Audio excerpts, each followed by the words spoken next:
Bien, hoy me gustaría compartir con ustedes un tema eh, religioso, ¿no? Es la base de estos videos. Y para eso, pues me gustaría definir primero la palabra religión en una de sus múltiples definiciones, porque la Biblia tiene también su definición, pero le voy a citar lo que aparece en el diccionario y dice que es un conjunto de creencias religiosas, de normas de comportamiento y de ceremonias de oración o sacrificio que son propias de un determinado grupo humano y con las que el hombre reconoce una relación con la divinidad, un dios o varios dioses. Esto está muy sencillo, ¿verdad?, de entender. En todas las religiones, si se va a llamar religión, existen ceremonias, existen protocolos, procederes de acuerdo a la creencia. Bien, ya teniendo esto presente, entramos a lo que podría ser el tema del sincretismo para ir entendiendo, ¿no? Para ir entendiendo y desarrollando el tema. Y el sincretismo no es más que un conjunto de ideas, de filosofías o de creencias que se unen y por necesidad eh, se entrelazan, se sobreponen. Ellas, por poner el tema de la santería, el espiritismo, el vudú y todas estas religiones que provienen de África, que llegan en el tiempo de la esclavitud, en el tiempo de la conquista, ¿verdad? Y que el español, al verse limitado físicamente, comienza por esclavizar al indio taíno, al nativo de estas tierras, viendo que el nativo también era un hombre de poca proporción física, decide comenzar a traer esclavos para hacer trabajo duro. Con todo y eso, habían culturas en África que eran culturas civilizadas, que no tenían la necesidad de todo el mundo, ¿verdad? Que todo el mundo no era negro, grande y fuerte. Habían también personas que eran personas cultas en ese tiempo, ya que, por ejemplo, en el área de Yoruba, las personas, esos habitantes, tenían un gobierno conformado y eran personas civilizadas. Sin embargo, sus vecinos, los de Dahomey, eran personas más agresivas, más fuertes, de mayor corpulencia, no tenían sistemas organizados sociales, lo que los hacía, por decirlo así, eran más físicos, por no mencionar la fuerza bruta. Cuando los españoles comienzan esta cacería, ellos no tuvieron más remedio que decir, bueno, o me dejo cazar por el hombre blanco, o cruzo a Dahomey y allá quizás hasta me comen. O sea, pues muchas veces se rendían en un acto de sumisión a los españoles, que es una historia larguísima porque hasta con perros los cazaban. Mucha gente piensa que estos negros venían grandes, corpulentos, y la realidad es que venían niños muchas veces de 5, 7 años, 9 años, muchos de descendencia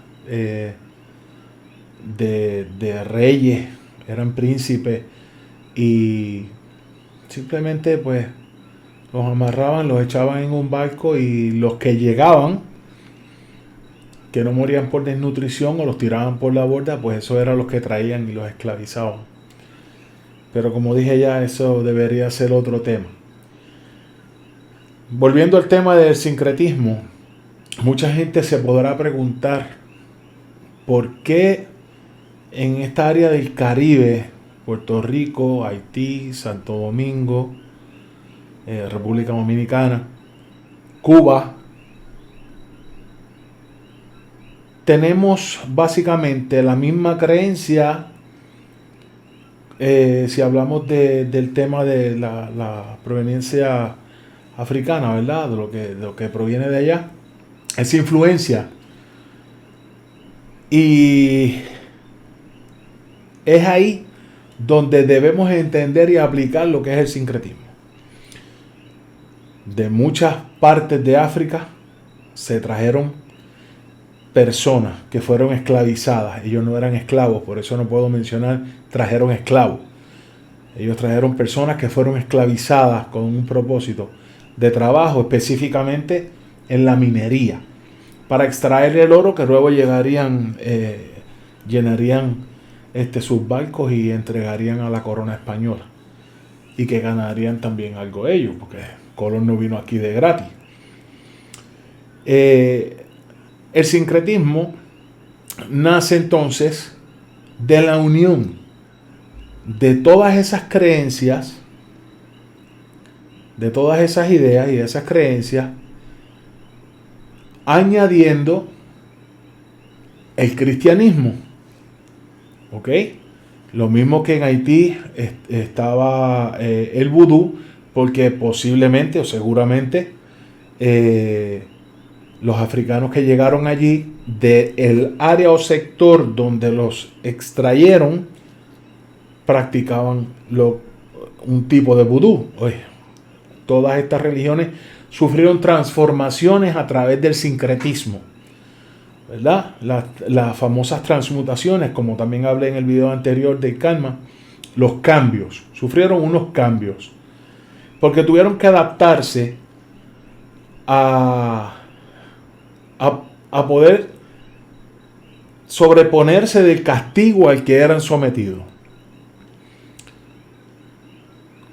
En estos barracones, que era el nombre de la vivienda que le tenían a las personas esclavizadas, a los africanos esclavizados, en su tiempo de descanso pasaba un sacerdote acompañado de un ejército que pertenecía a la iglesia, que todavía hoy día existe, un ejército armado y pertenece al Vaticano. De hecho, el Vaticano es dueño de la compañía de armas Beretta. Y cuando pasaban por esos barracones, entraban y le destruían todo. ¿Por qué? Porque los querían obligar a cristianizarse. Hay una palabra que se llama ladino, no latino, ladino. Y ladino se puede definir como una persona que actúa de cierta manera con un propósito. En este caso, los africanos eran conocidos como ladinos porque ellos se tuvieron que adaptar al cristianismo sin perder su fe. ¿Cómo lo hicieron? Pues bueno, ellos empezaron a poner imágenes cristianas o católicas, que era en el momento de la conquista, ¿verdad? El catolicismo. Y cuando pasaba el cura, el sacerdote, por el barracón, decía: aquí no, porque estos son santeros. Ahí es de donde nace el nombre pagano o popular, vulgar, de santero o santería. Y es que pues ellos denominaron al africano que tenía un divino niño al frente o una virgencita como santero, porque tenían santos católicos frente a sus barracones. Es por eso que también los santeros hoy día tenemos lo que se conoce como soperas, que son en porcelana o cerámica, y adentro están los secretos del santo, la energía que se envuelve, ¿verdad?, de las consagraciones, que lo que hay adentro, una persona que no tiene consagraciones no lo puede mirar, no debería mirarlo, ¿verdad? Ellos adoptaron esto porque cuando el ejército o los guardias entraban a sus barracones, los santos los tenían en isba, en jícara, partiditas por la mitad, y estaban expuestas a la visión de quien entrara. Y continuamente se los botaban y los maltrataban y los latigaban, porque ellos entendían que se querían negar al cristianismo. Una vez ellos empiezan a ver las costumbres de los españoles que empiezan a trabajar en sus haciendas y demás, era muy común que las mesas en las haciendas se sirvieran completas para que todo el mundo cenara.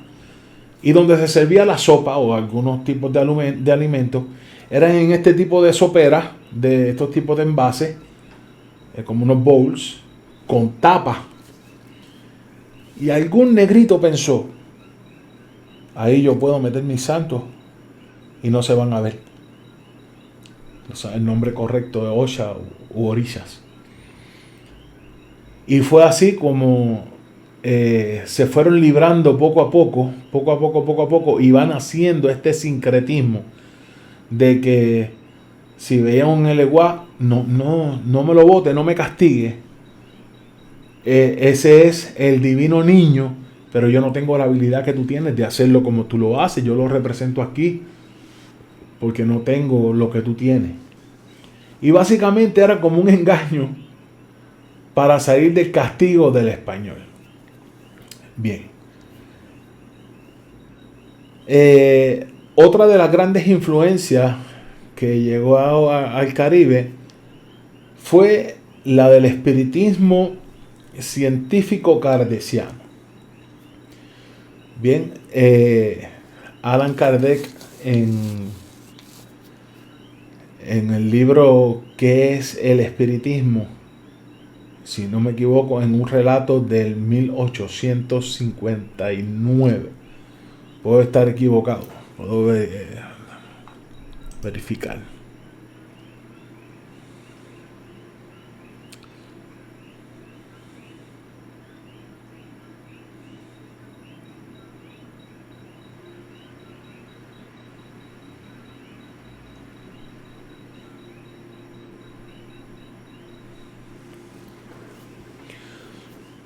Nos enseña en este libro un conversatorio con quien definen o muestran en el libro como visitante, donde el visitante le pide a Allan Kardec que le permita estar en una de sus sesiones o en varias de sus sesiones para creerle.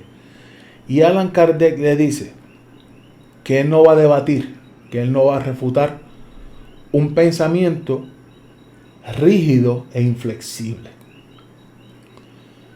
Bien, les cuento esto porque para integrarlo en el tema me es necesario. ¿Cómo entonces el espiritismo científico kardeciano, que es francés, que tiene que ver con la santería? Bueno, porque en ese entonces algunos de los participantes que visitaban la isla y demás, mediante el proceso de transición, ¿verdad? No es que llegaron los africanos y estas personas con el espiritismo científico kardeciano, pasaron muchísimos años, pero fue transformándose poco a poco. Y se fue integrando porque eran diferentes culturas, diferentes pensamientos, pero tenían que aprender a convivir. Entonces, ¿cómo tú aprendes a convivir con una persona que piensa distinto a ti? Siendo flexible. Bien, ahora podemos hablar, ya que traje ese tema de ser flexible y de los diferentes pensamientos, de cómo nosotros aplicar toda esta trascendencia de pensamientos, todas estas transformaciones, porque cuando estudiamos las diferentes religiones o lo que usted quiera estudiar, debería tener un propósito fundamental. Y sería cómo impacta mi vida, cómo impacta mi medio ambiente.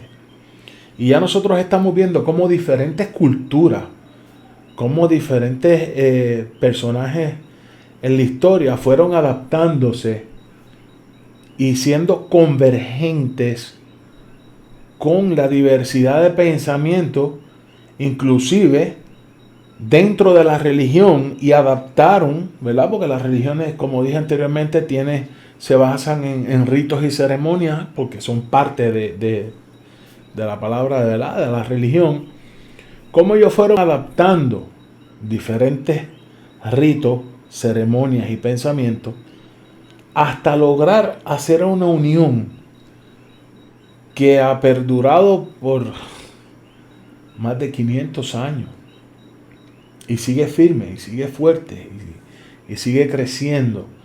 Y no nos debemos vanagloriar de que esté creciendo, de que sea la más firme o la que tenga la verdad, la razón absoluta, porque eso no existe. Nadie es dueño de la razón. Inclusive Allan Kardec dice en uno de sus diálogos que el espiritismo no debe ser utilizado como un método de ganar dinero, ¿verdad? De comercializarlo y demás, porque dice que el espiritismo no se utiliza. El espiritismo, que es la base científica, la investigación, más bien provee información para el crecimiento espiritual. De esta misma forma, todas las religiones deberían hacerlo, ¿verdad? Si usted es católico, usted es evangélico, usted es santero, usted es budista, usted lo que quiera hacer, usted está en la libertad de hacerlo. Pero trate de tener un motivo y un porqué. En este caso, yo creo que resumiendo el diálogo que estoy teniendo con ustedes en el día de hoy, podríamos resumirlo en cómo impacta o cómo debería impactar, cómo nosotros podemos utilizar esto no como mecanismo de ingreso, como una forma de atraer gente para sentirse bien y sentirse líder, porque ya usted cuando nació pasó a ser un líder. Usted decide si se dirige a ser un líder o se dirige a ser un seguidor, ¿verdad? Pero cada persona tiene la capacidad del liderato. ¿Quién tiene la razón aquí? Yo no la tengo. Nadie la tiene. Yo los quiero exhortar, ¿verdad? Que mediante estas pequeñas cápsulas de información, usted pueda darse la tarea de seguir investigando un poco más. Y si usted quiere hacer un templo, por ejemplo, un templo espírita, que es el nombre correcto, de espiritismo, que es la investigación científico kardeciano, o usted se quiere quedar con el espiritismo criollo, que es el que normalmente trabajamos en la obra, ¿verdad? Que el que más como que se sincretizó, se transformó y se adaptó. Ese espiritismo francés se adaptó y es el que básicamente todo el mundo conoce hoy, que es el que hablan raro y dicen y hacen un montón de cosas y se echan el pelo para el frente, empiezan a toser y se revuelcan. El espíritu puede actuar en la materia, ¿verdad? Como quiera, siempre y cuando Dios lo permita, porque no hay espíritu que pueda tomar posesión de usted para traer un mensaje, que es el mensaje fundamental, sin que Dios lo permita, porque ese, por decirlo así, es el capataz de todos los espíritus. Así que el día que usted empiece a ver una persona que diga, déjame jalar el muerto mío, y empiece a decir cosas,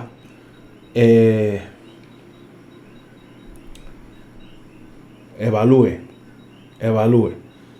porque verdaderamente si el espíritu tiene permiso, no tienen que haber tambores, ni haber misa, ni haber nada. Si el espíritu tiene permiso divino de pasar por su casilla, entrar a su cuerpo y expresarse y traer un mensaje, usted no lo tiene que autorizar. Si Dios lo autoriza, Él va a pasar y va a decirle lo que tenga que decirle a la persona. Hay otro tipo de temas que son las posesiones parciales y las posesiones completas. Entonces es un tema bastante profundo y no viene el caso ahora. Pero si quiere buscar información sobre eso, también bienvenido.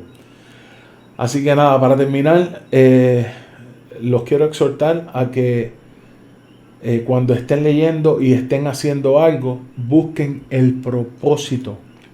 ¿Por qué? ¿Cómo impacta mi vida el hecho de yo tomarme el tiempo de escuchar a este señor hablando de diferentes religiones y de diferentes procesos culturales y demás, y de cómo se integraron todas estas culturas, de cómo cambiaron y se fueron transformando y se continuarán transformando, porque los tiempos cambian, pero las ceremonias y lo que envuelve el dogma tiene que prevalecer prácticamente intacto, porque ese es el nacimiento de la creencia. No podemos omitir ni añadir a nuestra conveniencia o conveniencia de los demás. Así que nada, continuaremos transformándonos y viviendo paso a paso, día por día, viviendo cada experiencia y dándole gracias a Dios. Déjenle de pedir, que Dios sabe cuándo te duele y qué tú necesitas. Mejor dale gracias si te duele, porque eso te deja saber que estás vivo. Así que nada, con esto los dejo y recuerden, el propósito es lo más importante.